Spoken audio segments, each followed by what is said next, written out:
I'm Anthony Hutcherson, and this is TICA Science News.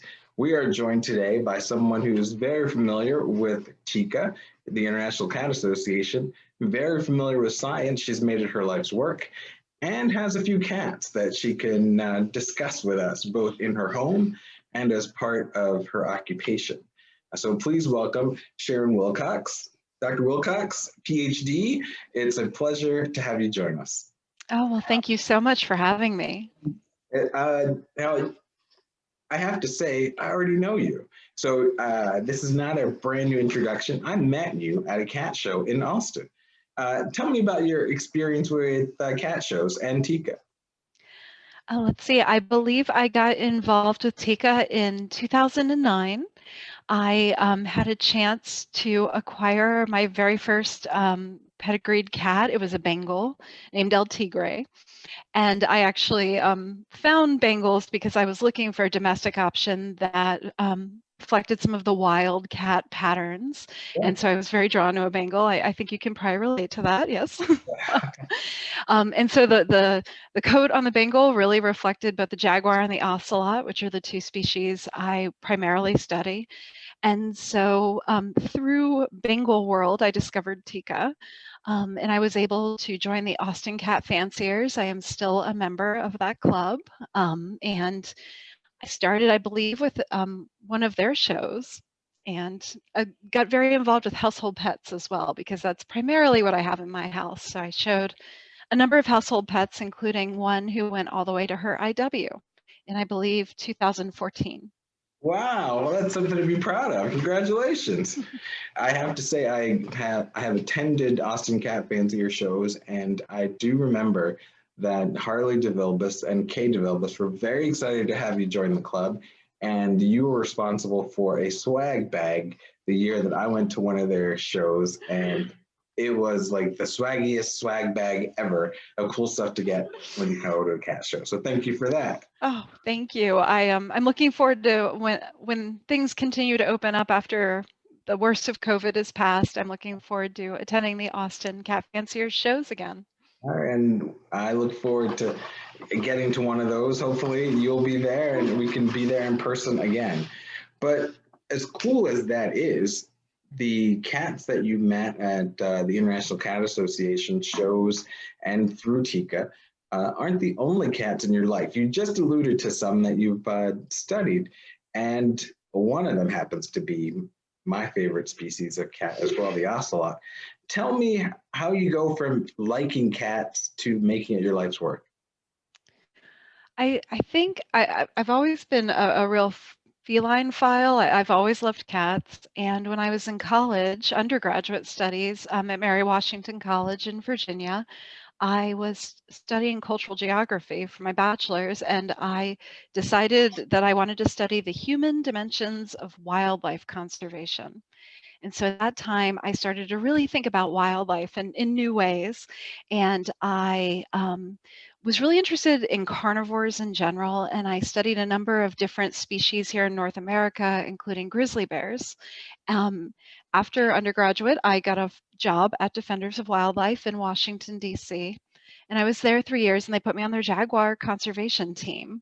It was a really cool opportunity. And so we do have jaguars who cross the US-Mexico border into portions of New Mexico and Arizona. And so at that time, I had my start on this team that was working with local residents and ranchers and other folks in those states to help cultivate, let's say, affection for those cats, or at least tolerance, and to work with ranchers to best understand how we can continue to encourage these cats to recolonize this portion of the United States.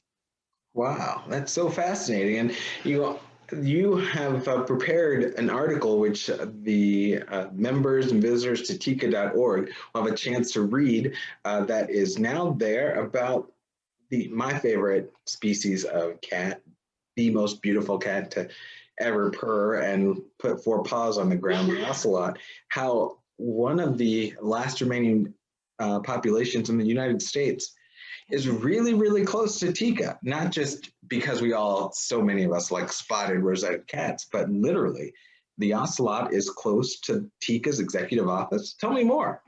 Sure.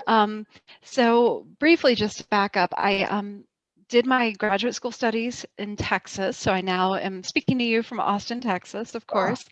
And I, during graduate school, continued studying jaguars and also expanded into ocelots. So we do have ocelots, resident ocelots here in Texas, and we also have migrating ocelots in Arizona and New Mexico who use the same corridors that jaguars are using. And so we do have approximately 60 to 80 ocelots living in Texas full time. They live at Laguna Atascosa National Wildlife Refuge and on private ranch lands north of the refuge.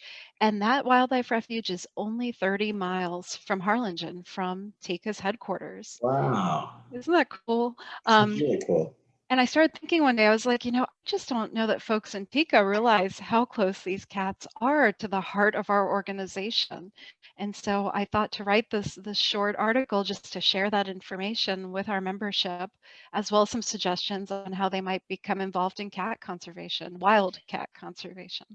Well, I'd like to talk about a few of those if you don't mind, Yeah. because it's something that we can all do. That you mentioned, I think, at least 8 things that steps we can take or actions we can make to be part of that wildlife conservation, particularly for the ocelot, but all the other perhaps less charismatic megavertebrates that share their environment.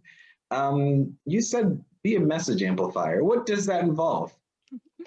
So being a message amplifier for a lot of us is actually sort of the lightest lift. It takes the least amount of time and preparation. What that involves is sharing messages on social media that are created by different wildlife conservation organizations. So you're helping to amplify their message and get it to a broader audience. Well, that's And you can find a huge diversity of different wildcat groups, some specializing in big or small cats and others specialize in very specific cats. There are, I believe, 31 small and medium cat species and 7 big cat species. wow. Okay, so what's your favorite of all of those? No pressure or anything. Oh, no. I am also an ocelot fan. Ocelots Wow. are my favorite wildcat as well. Yeah, they are a medium-sized wildcat. They are the only wildcat with a chain rosetted coat, so that really cool sort of smeared-looking rosette down their sides. And I just think they're really special for a number of reasons. Oh, yes, that coat lives in my imagination and is a lifelong project. Are there any other wildcats that you find particularly interesting? Ooh, I really like the Pallas cat. Oh, That is a little mountain cat in Asia, and they have very grumpy little faces that are just mhm. absolutely adorable. I Uh, have to say, I found a Palace cat. Speaking of those, there's a gentleman I follow on Instagram who is a naturalist, a conservationist in Iran, and he posted some photographs of Palace cats that are native to Iran. And I thought for a second it was a different species because it is a geographically distinct population that is really orange and really highly contrasted vertical markings that are made it look like a tiger. And the only way you knew it was a Pallas cat, not a tiger, was because, of course, it was like 7 or 8 pounds, but the cute little Pallas cat had too. So those are cute ones. Good job, Doc. I'm partial to after ocelots, oncillas, marbled cats, rusty spotted cats, fishing cats, those little Andean mountain cats. Of course, margays are gorgeous too. Leopard cats. Who doesn't love a leopard cat? And then, of course, there are always the Chinese desert cat, the Indian wild cat. We could go on and on forever, right? there is an incredible diversity of small and medium cats that people have never heard of. They are actually understudied. They tend to be quite cryptic. They're hard for scientists to find, and there's not a lot of funding available to study small cats. And so there's so much we don't know about these cats, and there's so much to do so that we can share this with the public. Well, and you are doing that as part of your kind of everyday life. Tell us how you go from being interested in cats and even attending a cat show to becoming like an expert on wildcats, like you are. Um, there are many different ways you can get involved in wildcats, wildcat conservation. There is both sort of the welfare angle or the zoological angle, I should say. So there are many professions in zookeeping and studying the bodies, the physical beings of the cats themselves, also welfare in terms of rescue organizations that house these pets that were in the sort of unethical corners Mhm. of the pet keeping community. Yeah. At the same time, there are a lot of folks like me. I don't work very much hands-on with ocelots, but rather I'm really interested in what people think and feel about these cats, how they value them, or if they sort of demonize the cat's behavior, why that occurs. And so I spend a lot of time talking with people about these cats, raising awareness, doing interviews like this, and getting a sense for how different people in different regions feel about wildcats. And you'd be surprised at the diversity of perceptions about what these cats are, what they're doing, what they're up to on the landscape, and what their presence means for people who live nearby, human communities that live near wildcats. Well, that sounds like a lot of work, and an important work because ultimately the the resources that we love, including nature, of which ocelots and jaguars and Pallas cats are part, will be saved or not based on the actions and feelings of people, and understanding the motivations for those actions and those feelings makes a huge difference in whether there will be ocelots 30 miles from TICA's executive office for the next 10 years or next 1,000 years. Oh, that's pretty. Wow. So tell us, what else is part of your work at Defenders of Wildlife? I work on a number of Texas species as in addition to the ocelot, but ocelot does take a lot of my time. There are many angles to protecting these cats. The primary threats for ocelots now, in the past, it was actually trapping for their fur. Their fur is actually one of the most plush of all the cat species.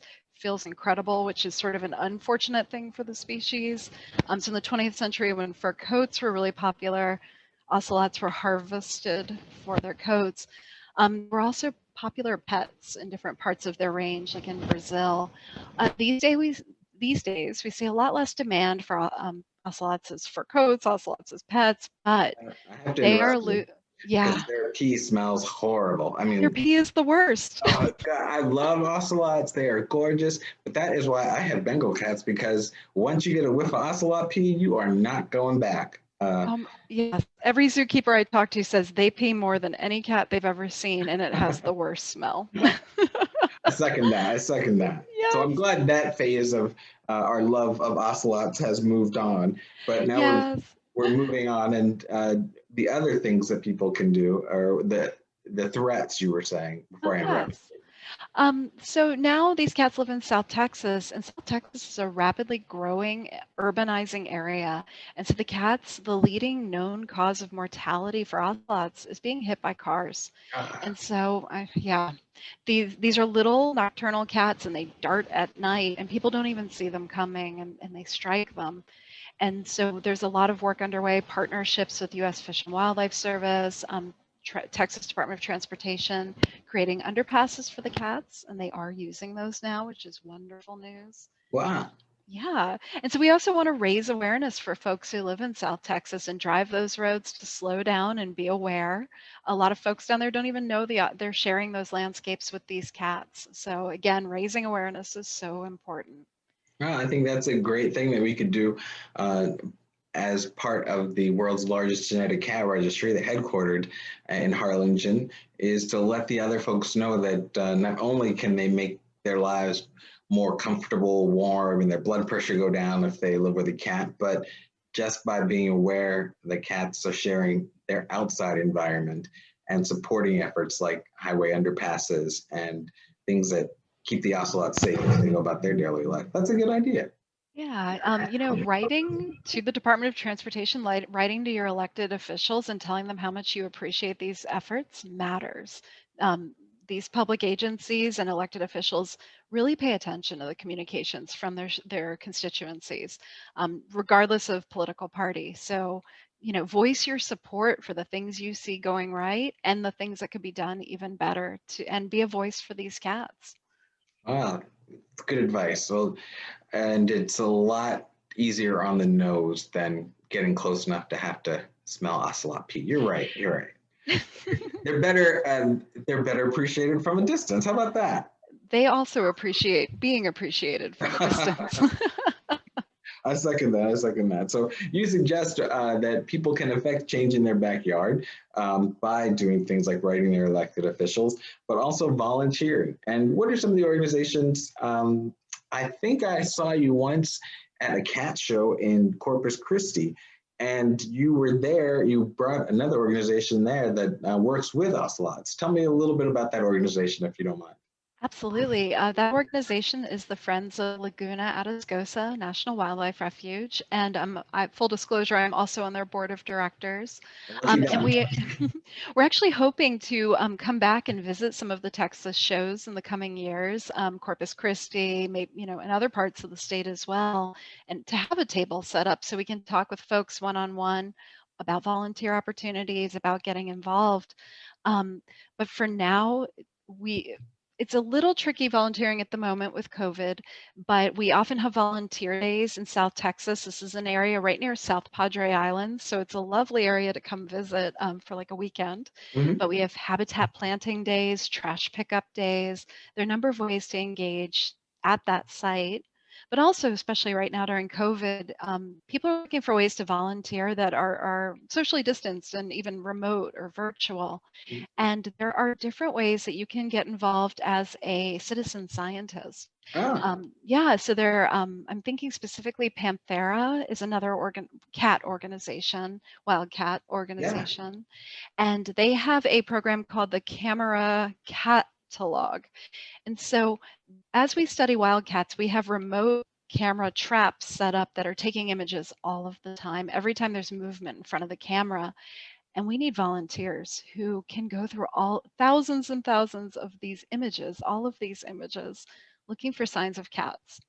And so this is a great way to get involved if you have some time and you have an internet connection. And there are a number of other programs where you can help groups do fundraising activities. You can help them write letters and grant appeals. There are just so many ways that you can get involved. And in my article, I recommend, I think, 6 or 7 different organizations that you can see are involved in wildcat conservation. And you can reach out to them and see what programs they have going and see where you might be able to bring your existing expertise in to help them.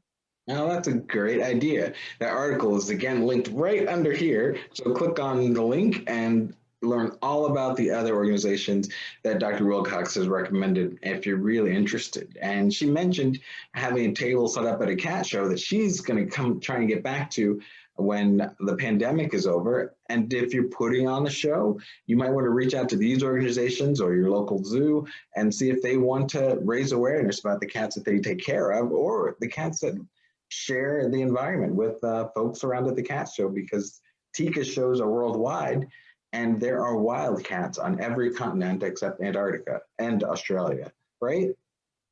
Yes, everywhere except Australia and Antarctica. That's right.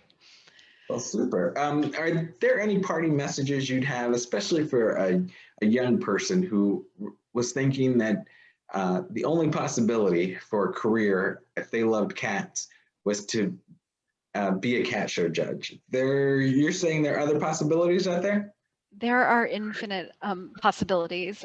We all have different gifts and skills that we can bring, and there is a need for everyone and their contribution to help save these cats. The need is pressing. I believe every single species of wildcat is at a stage of conservation concern. And so young people coming up, I myself, I am not a scientist per se. I am a cultural geographer. And so I'm not trained as a biologist, but I realized that my skills were more in relating with people and to talking to the public. And I was able to bring those skills and get the necessary training. And so now I get to be involved in cat conservation, and it's really fulfilling, personally, professionally, everything. Well, I think every ocelot, and certainly all of us ocelot lovers, are very happy that you chose the path that you did, because of folks like you, there will be ocelots around for folks like me to appreciate for a little bit longer. So thank you, Dr. Wilcox, for your time today. And to learn more about Dr. Wilcox and how she says anybody out there can help conserve the ocelots that are just down the street from TICA's executive office in Harlingen, but there are wildcats almost everywhere. How you can help participate in that conservation and learn a lot more and have some fun too, right at this link. Thank you, Dr. Wilcox. Thank you. All Such a right. pleasure. Yay.